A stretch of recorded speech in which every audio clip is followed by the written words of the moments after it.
ಇದು ಸತ್ಯಭಾಮ ಸಂಚಿಕೆ 31.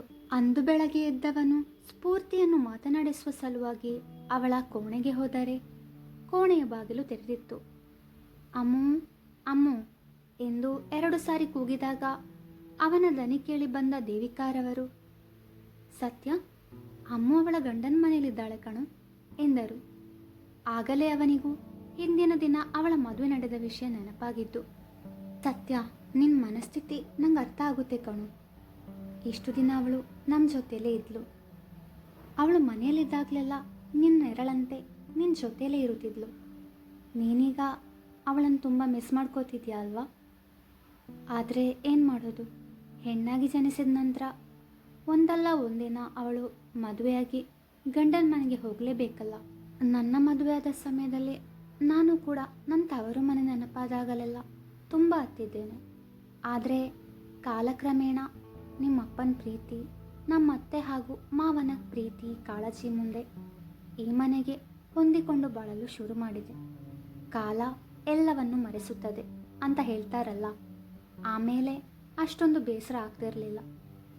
ಆಮೇಲೆ ನಾನು ಸೀಮಂತ ಆಗಿ ತವರು ಮನೆಗೆ ಹೋಗುವಾಗ ನಿಮ್ಮಪ್ಪ ನಮ್ಮ ಅತ್ತೆ ಹಾಗೂ ಮಾವನನ್ನು ಬಿಟ್ಟು ಹೋಗಲು ಬೇಸರವಾಗ್ತಿತ್ತು. ಹಾಗೆ ಅಲ್ಲಿಂದ ವಾಪಸ್ ಬರಬೇಕಾದ್ರೆ ತವರು ಮನೆ ಬಿಟ್ಟು ಬರಲು ಬೇಸರವಾಗ್ತಿತ್ತು. ನಮಗೆ 2 ಮನೆಯೂ ಮುಖ್ಯ. ಆದರೆ 2 ಮನೆಯವರು ಜೊತೆಯಾಗಿ ಒಂದೇ ಮನೆಯಲ್ಲಿ ಇರೋದಕ್ಕೆ ಸಾಧ್ಯ ಇಲ್ವಲ್ಲ ಎಂದರು ತಾವು ಮದುವೆಯಾಗಿ ಬಂದ ದಿನದಿಂದ ಇರುವ ಕ್ಷಣಗಳನ್ನು ನೆನೆದು. ಅವರು ಹಾಗೆ ಹೇಳಿದಾಗ ಅವರ ಕಣ್ಣಂಚು ಒದ್ದೆಯಾಗಿತ್ತು. ಅಮ್ಮ ಪ್ಲೀಸ್ ಅಳ್ಬೇಡ ಎಂದ ಮೃದುವಾಗಿ.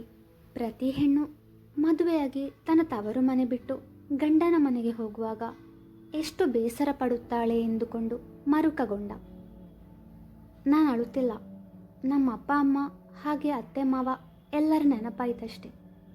ಈಗ ಅವರು ಯಾರೂ ಈ ಲೋಕದಲ್ಲೇ ಇಲ್ವಲ್ಲ, ದೇವರು ಅವರಿಗೆ ಹೆಚ್ಚು ಆಯುಸ್ಸು ಕೊಡಲಿಲ್ಲ ಎಂದರು ಕಣ್ಣೊರೆಸುತ್ತಾ. ಹೆಣ್ಣು ಮಕ್ಕಳೇ ಯಾಕೆ ಮದುವೆ ಆದಮೇಲೆ ತವರು ಮನೆ ಬಿಟ್ಟು ಹೋಗಬೇಕು ಎಂದು ಪುಟ್ಟ ಹುಡುಗನಂತೆ ಪ್ರಶ್ನಿಸಿದವನ ನೋಡಿ ನಕ್ಕವರು. ಇದು ಎಷ್ಟೋ ವರ್ಷಗಳಿಂದ ನಡೆದುಕೊಂಡು ಬಂದಿರೋ ಪದ್ಧತಿ, ಅದನ್ನು ಅಷ್ಟು ಬೇಗ ಬದಲಾಯಿಸಲು ಸಾಧ್ಯವಿಲ್ಲ. ಹಾಂ, ಹೀಗೆ ಮಾಡಬಹುದು ಎಂದರು ಯೋಚಿಸುವಂತೆ ನಟಿಸುತ್ತಾ. ಹೇಗೆ? ಅವರು ಏನು ಹೇಳುವರೋ ಎಂದು ಆಸ್ತೆಯಿಂದ ಅವರ ಮಾತಿಗಾಗಿ ಕಾದ. ನಿಮ್ಮ ಮದುವೆ ಆದಮೇಲೆ ಭಾಮ ಇಲ್ಲಿಗೆ ಬರೋ ಬದಲು ನೀನೇ ಮನೆಯಳಿಯಾಗಿ ಅಲ್ಲಿಗೆ ಹೋಗು ಎಂದರು ತುಟಿಯನ್ಸಲಿ ಬಂದ ನಗುವನ್ನು ತಡೆದು. ಅವರ ಮಾತು ಕೇಳಿ ಹೌಹಾರಿದವ. ಅಮ್ಮ, ಏನು ಹೇಳ್ತಿದ್ಯಾ? ನಾನು ಮನೆಯಳೆಯನ್ನಾಗಿ ಹೋಗಬೇಕಾ? No way, it's impossible. ಅಲ್ವಾ? ಇದೆಲ್ಲ ನಿಮ್ಮಿಂದ ಆಗಲ್ಲ. ಅದಕ್ಕೆ ಹೇಳೋದು, ಅಷ್ಟು ಧೈರ್ಯ ಇರುವುದು ಹೆಣ್ಮಕ್ಕಳಿಗೆ ಮಾತ್ರ. ತನ್ನವರನ್ನೆಲ್ಲ ಬಿಟ್ಟು ತಾಳಿಯಿಂದ ಬೆಸೆದ ಹೊಸ ಬಂಧವನ್ನು ನಿಭಾಯಿಸಲು, ಆ ಮನೆಯನ್ನು ಬೆಳಗಲು ಮನಸ್ಸಿಗೆ ಎಷ್ಟು ನೋವಾದರೂ ಅದನ್ನು ಸಹಿಸಿಕೊಂಡು ಅವಳು ಬರ್ತಾಳೆ. ಆ ಧೈರ್ಯ, ಆ ಶಕ್ತಿ ದೇವರೇ ಅವಳಿಗೆ ವರವಾಗಿ ಕೊಟ್ಟಿರ್ತಾನೆ ಎಂದರು ಗರ್ವದಿಂದ. ಭಾಮ ತನ್ನವರನ್ನು ಬಿಟ್ಟು ನಿನ್ನನ್ನು ನಂಬಿ ನಿನ್ನ ಕೈ ಹಿಡಿದು ನಿನ್ನ ಸಹಧರ್ಮಿಣಿಯಾಗಿ ನಮ್ಮನೆ ಸೊಸೆಯಾಗಿ ಈ ಮನೆ ಬೆಳಗಲು ಬರ್ತಿದ್ದಾಳೆ. ಇನ್ಮೇಲೆ ಅವಳ ಜವಾಬ್ದಾರಿ ನಿಂದು. ಅವಳನ್ನು ನೀನು ಜೋಪಾನವಾಗಿ ನೋಡ್ಕೋಬೇಕು. ಯಾವುದೇ ಕಾರಣಕ್ಕೂ ಅವಳಿಗೆ ನೋವಾಗಬಾರ್ದು ಆಜ್ಞಾಪಿಸಿದರು. ಅವರ ಮಾತಿಗೆ ತಲೆ ಆಡಿಸಿದವ, ಖಂಡಿತ ಅವಳನ್ನು ಜೋಪಾನವಾಗಿ ನೋಡ್ಕೋತೀನಿ ಅಮ್ಮ. ಈ ವಿಷಯವಾಗಿ ನಾನು ಅದಾಗಲೇ ಭವಿಷ್ಗೆ ಪ್ರಾಮಿಸ್ ಮಾಡಿದ್ದೆ. ಪ್ರೀತಿಯಿಂದ ಅವನ ತಲೆನೇವರಿಸಿದವರೇ, ಇವತ್ತು ಆಫೀಸ್ಗೆ ಹೋಗೋ ಪ್ಲ್ಯಾನ್ ಇದೆಯಾ ಎಂದು ಕೇಳಿದಾಗ, ಹ್ಞೂ ಅಮ್ಮ, ಈಗ ಹೊರಟೆ. ಇಲ್ಲಿ ಸುಮ್ಮನೆ ಕೂತು ಏನು ಮಾಡಲಿ? ಅಪ್ಪ ಇವತ್ತು ಮನೆಯಲ್ಲೇ ರೆಸ್ಟ್ ಮಾಡಲಿ, ನಾನು ಆಫೀಸ್ಗೆ ಹೋಗಿ ಬರ್ತೀನಿ ಎಂದವನನ್ನು ತಡೆದವರು. ಸತ್ಯ, ಇವತ್ತು ಆಫೀಸ್ಗೆ ಹೋಗಬೇಡ ಕಣೋ. ಇವತ್ತು ಎಲ್ಲರಿಗೂ ಲೀವ್ ಕೊಟ್ಟಿದ್ದೀವಿ ತಾನೆ. ಇವತ್ತು ನಾವು 3 ಹೊರಗಡೆ ಸುತ್ತಾಡ್ಕೊಂಡು ಬರೋಣವಾ? ತುಂಬ ದಿನಗಳಾದವು ನಾವು ಹೊರಗಡೆ ಹೋಗಿ. ಅವರು ಎಂದಿಗೂ ತನಗಾಗಿ ಸಮಯ ನೀಡುವಂತೆ ಹೇಳಿದವರೇ ಅಲ್ಲ.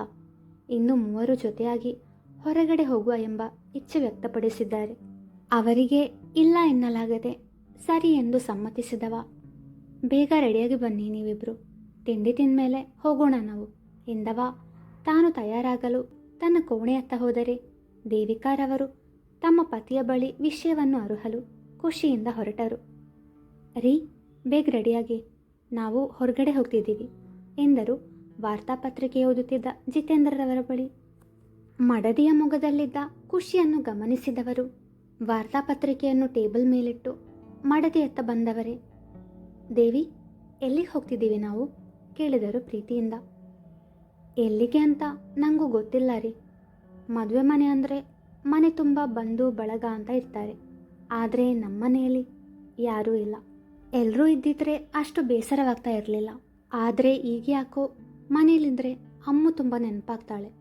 ನಂಗೆ ಗೊತ್ತು ಅವಳು ಅಲ್ಲಿ ಸುಖವಾಗಿ ಇರ್ತಾಳೆ ಅಂತ. ಆದರೂ ಅವಳು ನಮ್ಮ ಜೊತೆ ಇಲ್ಲ ಅಂತ ಸ್ವಲ್ಪ ಬೇಸರ. ಅದಕ್ಕೆ ಸ್ವಲ್ಪ ಹೊತ್ತು ಹೊರಗಡೆ ಸುತ್ತಾಡ್ಕೊಂಡು ಬರೋಣ ಅಂತ ಮನಸ್ಸು ಹಗುರವಾಗುತ್ತೆ. ಸತ್ಯಂಗೆ ಹೇಳಿದೆ, ಅವನು ಹೋಗಲು ಒಪ್ಪಿದ ಎಂದವರು ಕೈಗೆ ಸಿಕ್ಕ ಸೀರೆಯೊಂದನ್ನು ಆರಿಸಿ ತಯಾರಾಗಲು ಹೋದರು. ಹೆತ್ತ ಕರುಳಿನ ವೇದನೆ ಏನೆಂದು ಅರಿಯದವರೇನೂ ಅಲ್ಲ ಅವರು. ಅವರಿಗೂ ಮಗಳು ತಮ್ಮ ಜೊತೆ ಇಲ್ಲ ಎಂಬ ಬೇಸರವಿದೆ. ಆದರೆ ಅವರು ಅದನ್ನು ತೋರ್ಪಡಿಸುತ್ತಿಲ್ಲ ಅಷ್ಟೆ. ಮಗಳು ಕೊನೆಯ ತನಕ ತಮ್ಮ ಜೊತೆಗೆ ಇರಬೇಕೆಂದುಕೊಳ್ಳುವುದು ಸ್ವಾರ್ಥವಾಗುತ್ತದಲ್ಲ. ಅವಳು ಗಂಡನ ಮನೆಯಲ್ಲಿ ಖುಷಿಯಾಗಿರಲಿ ಎಂದು ಮನಸಾರೆ ಹರಸಿ ತಾವು ತಯಾರಾದರು. ಆಗಷ್ಟೇ ನಿದ್ದೆಯಿಂದ ಎಚ್ಚರಗೊಂಡ ಸ್ಫೂರ್ತಿ ಸುತ್ತಲೂ ಕಣ್ಣಾಡಿಸಿದವಳು ತನ್ನ ಕೋಣೆ ರಾತ್ರಿ ಬೆಳಗಾಗುವುದರಲ್ಲಿ ಹೇಗೆ ಬದಲಾಯಿತು ಎಂದುಕೊಂಡೇ ಮಗ್ಗಲು ಬದಲಾಯಿಸಿದಾಗ ಮಗುವಿನಂತೆ ನಿದ್ರಿಸುತ್ತಿದ್ದ ಭವಿಷ್ ಕಣ್ಣಿಗೆ ಬಿದ್ದ. ಒಮ್ಮೆ ಕಣ್ಣುಜ್ಜಿಕೊಂಡು ಅವನ ಕಡೆಗೆ ನೋಡಿದಳು. ಕನಸೋ ನಿಜವೋ ಎಂದರಿಯಲು. ಅವನಿನ್ನೂ ಸೊಂಪಾದ ನಿದ್ದೆಯಲ್ಲಿದ್ದ. ಓ, ನಿನ್ನೆ ನಮ್ಮ ಮದುವೆ ಆಯಿತು ಅಲ್ವಾ? ಬದಲಾಗಿತ್ತು ನನ್ನ ರೂಮ್ ಅಷ್ಟೇ ಅಲ್ಲ, ಜೀವನವೂ ಕೂಡ. ಫ್ಯೂಚರ್, ನೀವು ಮಲಗಿರುವಾಗ ಮುದ್ದಾಗಿ ಕಾಣ್ತೀರಾ ಎಂದು ಮನದಲ್ಲೇ ನುಡಿದವಳೆ ಅವನ ತಲೆನೇವರಿಸುತ್ತಾ ಪ್ರೀತಿಯಿಂದ ಹಣೆಗೆ ತುಟಿಯೊತ್ತಿದಳು. ಗಾಢನಿದ್ದೆಯಲ್ಲಿದ್ದವನಿಗೆ ಅವಳ ತುಟಿಯ ಸ್ಪರ್ಶದ ಅರಿವಾಗಲಿಲ್ಲ. ನಸುನಗುತ್ತಲೇ ಗಡಿಯಾರದತ್ತ ಕಣ್ಣು ಹಾಯಿಸಿದಳು. ಸಮಯ ಅದಾಗಲೇ 8 ಆಗಿತ್ತು. ಗಂಡನ ಮನೆಗೆ ಹೋದ ಮೇಲೆ ಸೂರ್ಯೋದಯಕ್ಕೂ ಮೊದಲು ಏಳಬೇಕು ಎಂದು ತನ್ನ ತಾಯಿ ಹೇಳಿದ ಮಾತು ನೆನಪಾಯಿತವಳಿಗೆ. ಒಂದು ಕ್ಷಣವೂ ತಡ ಮಾಡದೇ ಎದ್ದು ಸ್ನಾನ ಮಾಡಿ ಬಂದವಳೆ ಕೆನೆ ಬಣ್ಣದ ಚುರಿದಾರ ಧರಿಸಿ ಮುದ್ದಾಗಿ ತಯಾರಾದಳು. ಕನ್ನಡಿಯಲ್ಲಿ ತನ್ನ ಪ್ರತಿಬಿಂಬವನ್ನು ನೋಡಿದವಳು ಪರ್ಫೆಕ್ಟ್ ಎಂದು ಸುರಿ ಅಲ್ಲಿಂದ ಹಾಲಿನತ್ತ ಹೆಜ್ಜೆ ಹಾಕಿದಳು. ರಾಮಕೃಷ್ಣರವರು ತೇಜಸ್ ಜೊತೆ ಮಾತನಾಡುತ್ತಿದ್ದವರು ಸ್ಫೂರ್ತಿಯನ್ನು ಕಂಡೊಡನೆ ಕಿರುನಗೆ ಬೀರುತ್ತಾ, ರಾತ್ರಿ ಚೆನ್ನಾಗಿ ನಿದ್ದೆ ಬಂತಾ? ಹೊಸ ಜಾಗ ಅಲ್ವಾ, ಅದಕ್ಕೆ ಕೇಳಿದೆ ಎಂದಾಗ, ಹ್ಞೂ ಮಾವ, ಚೆನ್ನಾಗಿ ನಿದ್ದೆ ಮಾಡಿದೆ ಎಂದು ಉತ್ತರಿಸಿ, ಮಾವ, ಅತ್ತೆ ಮತ್ತು ಭಾಮ ಎಲ್ಲ ಎಲ್ಲಿದ್ದಾರೆ ಎಂದು ಕೇಳಿದಳು ಸುತ್ತಲೂ ನೋಡುತ್ತಾ. ಭಾಮ ಇನ್ನೂ ಎದ್ದಿಲ್ಲಮ್ಮ, ಚಿತ್ರ ಅಡುಗೆ ಕೋಣೆಯಲ್ಲಿದ್ದಾಳೆ, ಅವಳ ಅಕ್ಕನ ಜೊತೆ ಎಂದವರೇ ಅಡುಗೆ ಕೋಣೆ ಅಲ್ಲಿದೆ ಎಂದರು. ಮದುವೆಗೂ ಮೊದಲು ಅವಳು ಮನೆಗೆ ಬಂದಿರಲಿಲ್ವಲ್ಲ, ಹಾಗಾಗಿ ಅವಳಿಗೆ ಅಡುಗೆ ಕೋಣೆ ಎಲ್ಲಿ ಎಂದು ತಿಳಿದಿರಲಿಲ್ಲ.